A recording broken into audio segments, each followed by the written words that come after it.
South Aviation 319B. I'll wait.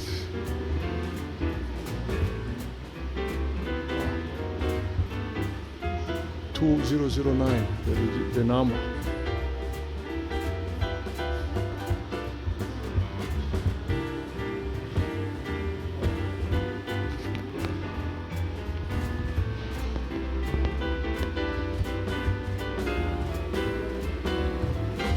Salama.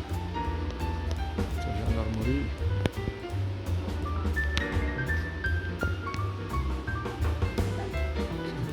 What is this now? Oh, it's nice. And how do you call it? This is a demonstrator, technical demonstrator, origin France, 1948. This was done 1948. And what engine is that? Oh, ni helicopter yakozwe muri 48 yo gukoreraho amagerageza. Gukoreraho amagerageza.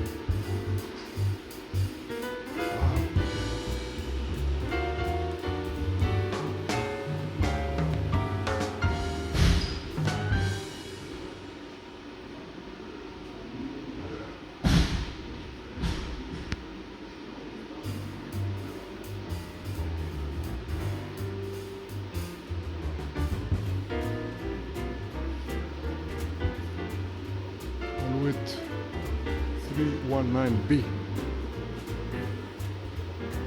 It's a lot of aircraft here. Yo, I have to go up there.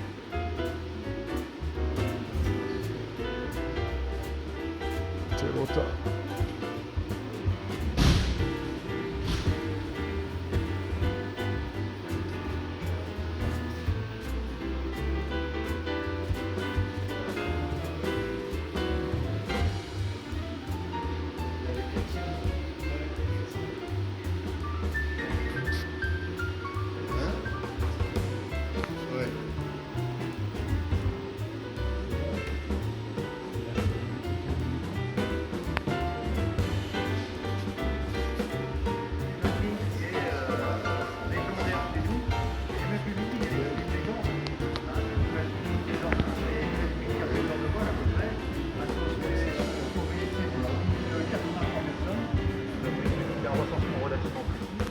Elle a été très fidèle, c'est une machine qu'il faut considérer comme fiable. Donc c'est une machine qui a beaucoup marqué dans les formations. C'est une machine qui regroupe autour d'elle énormément de personnes. Entre les touristes, les médecins, les guides, les moniteurs de style, et puis on travaillait aussi avec eux dans le cadre des avalanchements. Finalement, l'occasion de retrouver ce sport,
mbibutse ko mu Bufaransa bakora izi ndege za Alouette ni yari South Aviation, hanyuma ihinduka Eurocopter, hanyuma iba Airbus.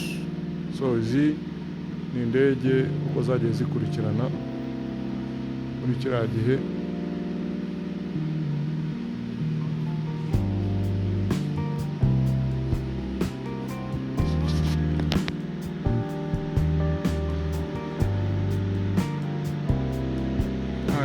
Reba Toyota ya dubure, panga ibiri inyuma. Hano baragerageje ibintu byose, ya box yayo ukuntu imeze, ifite output ebyiri, karagaga.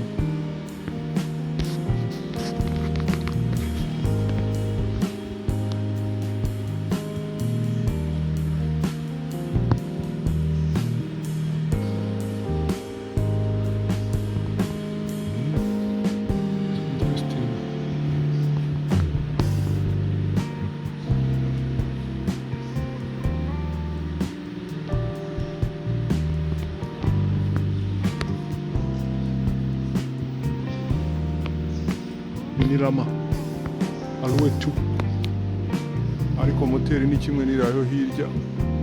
Iyi ngiyi ni Alloy 2, indi ni Alloy 3.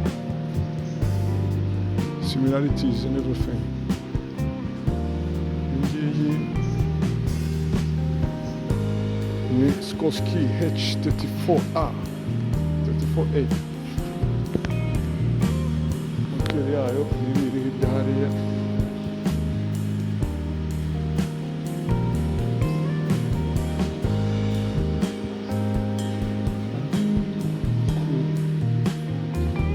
Moteri ya Skorsky, iyi piston engine, niba kuba ari Pratt & Whitney, iyi ngiyi niba ntibeshya.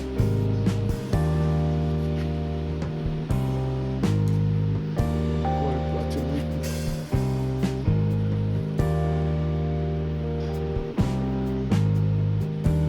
Iyi moteri y'iyi helicopter, iyi ngiyi iri imbere yacu, Skorsky H34A.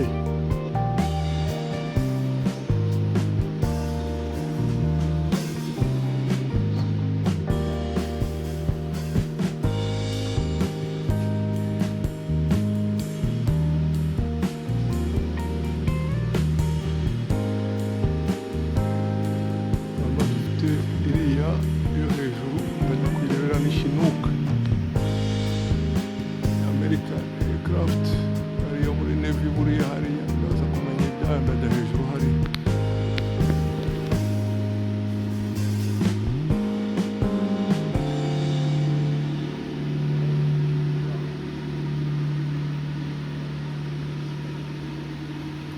Scooter électrique.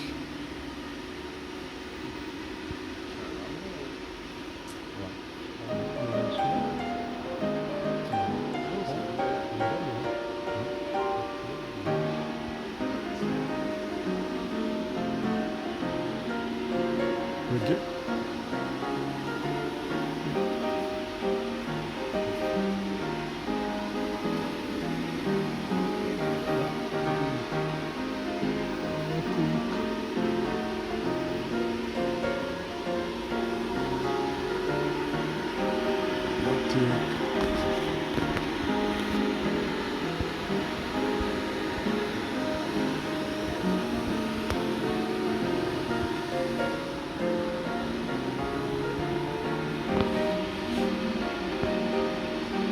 Helicopter yakozwe muri 48. Iyi ngiyi kabisa helicopter y'amateka. Moteri iri inyuma hariya, ya box iri. Shaft.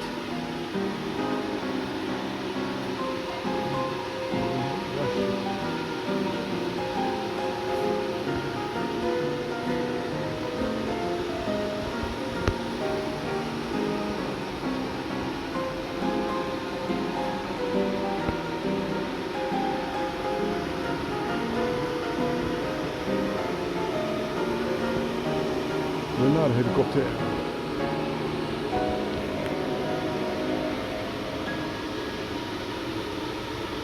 Baragerageje kabisa, dore ngiyi hoteli ya Lunar.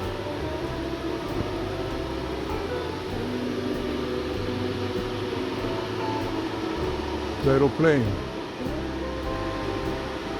Ipanga. Yarajyaje muri 48 kazi.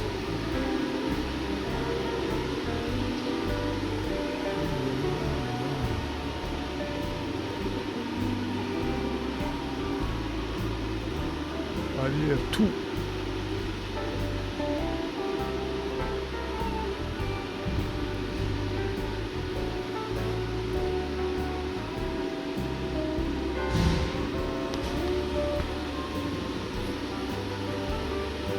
Moteri yitwa ngo iki?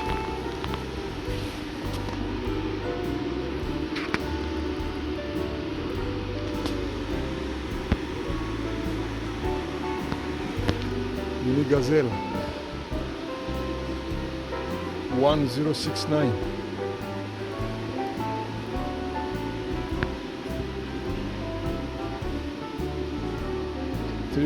F.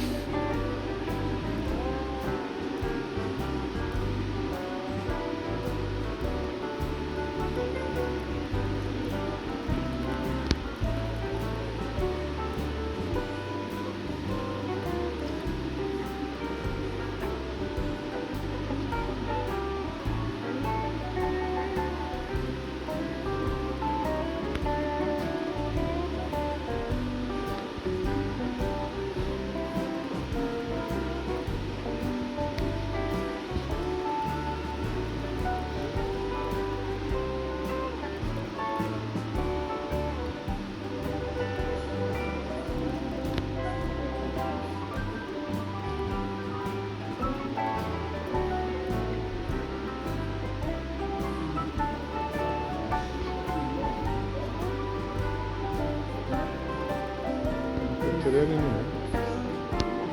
kinini cyane ko bitewe kabisa batari ba designing ariko butera nyine zigize ariko zakoze akazi zingizi kabisa. Hoteli ya dore ngiriya hepfo hari iriya dore niyo yire ko butera urabona ni radio engine nini cyane.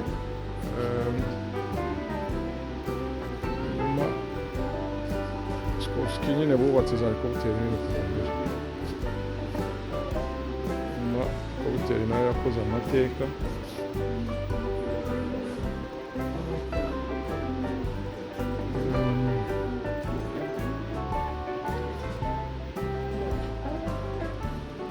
Okay, Wright R1820.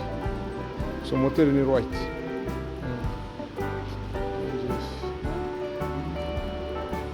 Huge. It developed 1,525 horsepower. So ishobora kugenda ibirometero 600 ikazamuka ubutumburuke bwa altitude ya 2900 kuri speed ya 160 per hour.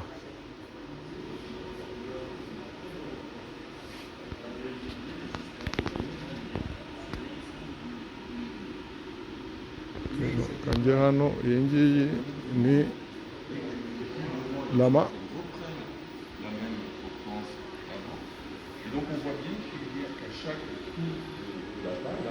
Nuko helicopter ikoze za rider pedal cyclic corrective, hanyuma uko za tube zigiye zigana hejuru hariya kuri za gearbox gukontorora main rotor head. Hanyuma hakaza na drive shaft ijya inyuma, the output ijya kuri tail rotor drive shaft iriya y'umuhondo. Urabona iyi ni gearbox, hanyuma iriya karda y'umuhondo niyo igenda ikajya ku murizo w'inyuma, noneho ku buryo y'umupanga wo hejuru uriya wikaraga niyo murizo w'inyuma urikaraga, bityo kugira ngo bibalansinge indege ibashe kuba stable mu kirere. Amatanki yayo ni kuri yameze mu itanki imbere harimo icyo bita baffles zituma essence itagenda icubangana kuko bishobora gutuma indege itakiribuka. Hanyuma urabona za kolektifu za pedali zirasa na rose, dore ngiyi control yazo ahiza urabona ku birenge nko hasi. Ukurikiye neza iraza bikaza bikagera ahangaha kuri bell crank bikamanuka noneho zigasohoka ahangaha kuri iyi kadra, hanyuma amakabure akazamuka ku buryo ukoze input ya pedali y'iburyo cyangwa ibumoso amakabure aragenda. Noneho urabona ko icyo bita collectif nayo iri muri ni nka pepo irafatanya zombi noneho bikamanuka hariya kuri mixing unit kagenda bikaza hano muri mixing unit nako, hanyuma noneho input igenda niyo umupilote ni widesida kuko cyclic na collectif biri kumwe, hanyuma ku buryo abasha kuvangavanga muvoma muri mixing unit hariya, noneho mixing unit ikazamura bitewe na input atanze, noneho ikajya kuri swash plate iriya isa na violet, urumva iri isa na mauve, noneho bikazamuka bigatanga input akeneye. So ngiyo moteri inyuma, ibindi byose ni intuza n'ibintu bisanzwe. Dore kabure ngizo uko ahangaha nuko basobanura nyine input zigenda n'iki byose, hanyuma n'umupanga w'inyuma nyine uko umeze, kuko hari icyo bita za elastomeric, umupanga ubukina iyo wikaraga nyine uba rigid ariko uraflapinga kugira ngo ubashe nyine indege ibashe kuguruka neza nta damages zihabaye. Iyi ngiyi rero ni maketi, ni uburyo helicopter nyine basobanura uko za control zikora. It's very very interesting. It's very very interesting. Du pilotage d'un hélicoptère à bord de cette Alouette 2, nous allons utiliser les commandes et notamment les couleurs qui sont représentées sur cet hélicoptère pour vous expliquer comment on pilote un hélicoptère. Alors le pilote se situe à droite et il a devant lui 3 commandes, ce qu'on appelle le pas collectif ici, donc, en rose, le pas dit cyclique avec ses couleurs jaune et bleu, et enfin le palonnier situé là-bas de couleur là aussi rose. Ces 3 commandes vont agir sur 2 parties de l'hélicoptère qu'on peut voir avec cette maquette mais aussi sur le vrai. Vous avez ici ce qu'on appelle le rotor principal et ici le rotor anti-coup ou rotor de queue qui se situe donc à l'arrière de l'hélicoptère. Alors un hélicoptère, pour voler, a besoin de ce qu'on appelle la portance, la force qui va lui permettre de voler, et elle est créée par les pales ici du rotor. Lors du démarrage, le pilote va allumer le moteur va faire tourner ces pales de ce rotor et créer ainsi la force, la portance qui permet à l'hélicoptère de voler. Sauf que avec le mouvement de ce rotor, dans un sens, l'hélicoptère aurait tendance normalement à partir en sens inverse de ce mouvement, ce qu'on appelle un effet de coupe. C'est pour ça qu'à l'arrière se situe le rotor anti-coupe pour éviter ce mouvement, pour stabiliser ce mouvement. Maintenant, une fois que le pilote a démarré le moteur, le rotor tourne, mais l'hélicoptère est encore au sol.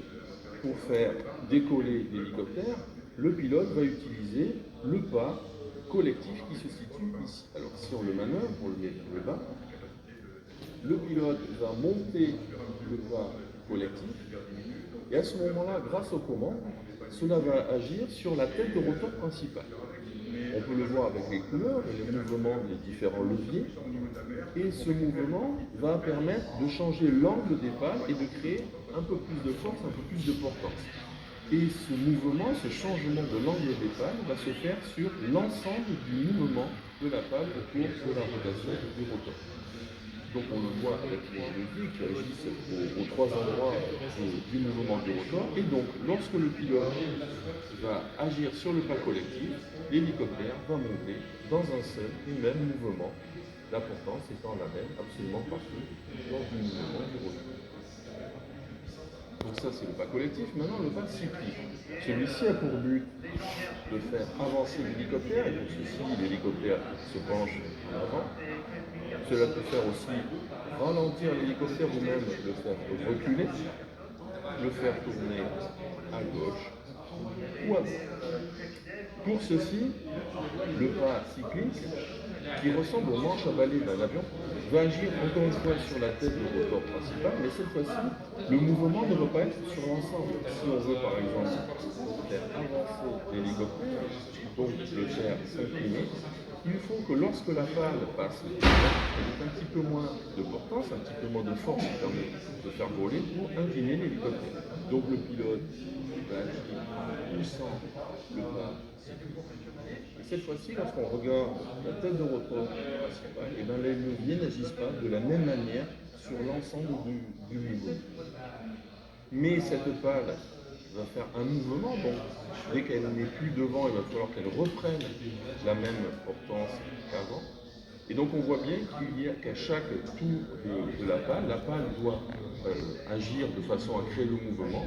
Donc il s'agit d'un mouvement cyclique. À chaque tour de pale, ce mouvement revient pour permettre à l'hélicoptère de s'incliner et d'avancer. Voilà pourquoi cette commande est appelée le pas cyclique. Dernière commande, c'est le palonnier. On a vu que le rotor anti-couple qui est à l'arrière servait à stabiliser le mouvement et à éviter que l'hélicoptère tombe sur lui-même.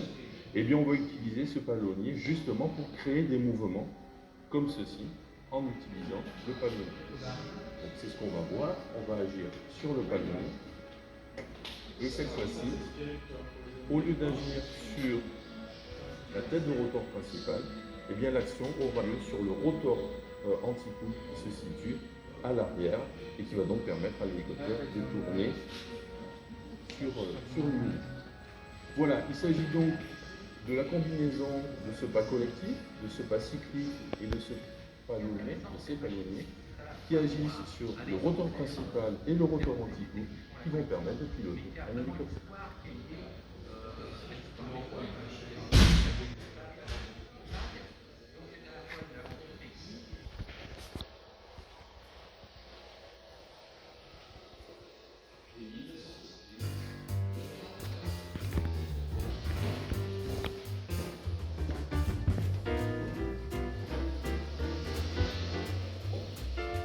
Les éléments sur lesquels il faut jouer, c'est le rotor principal.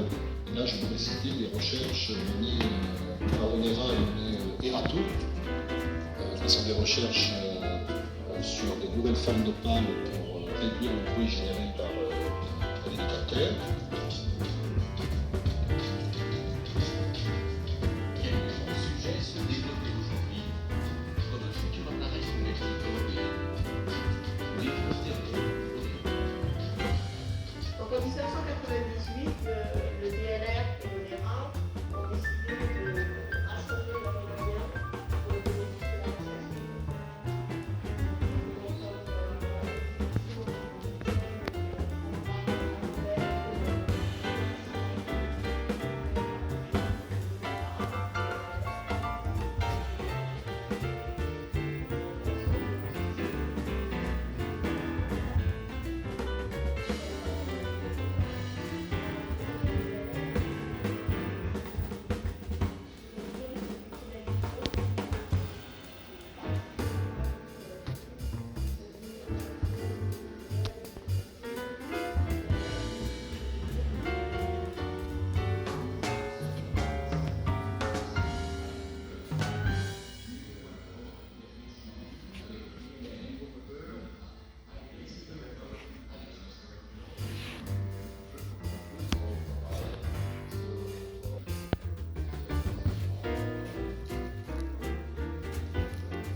Puis il y a Seki, le Triva.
319.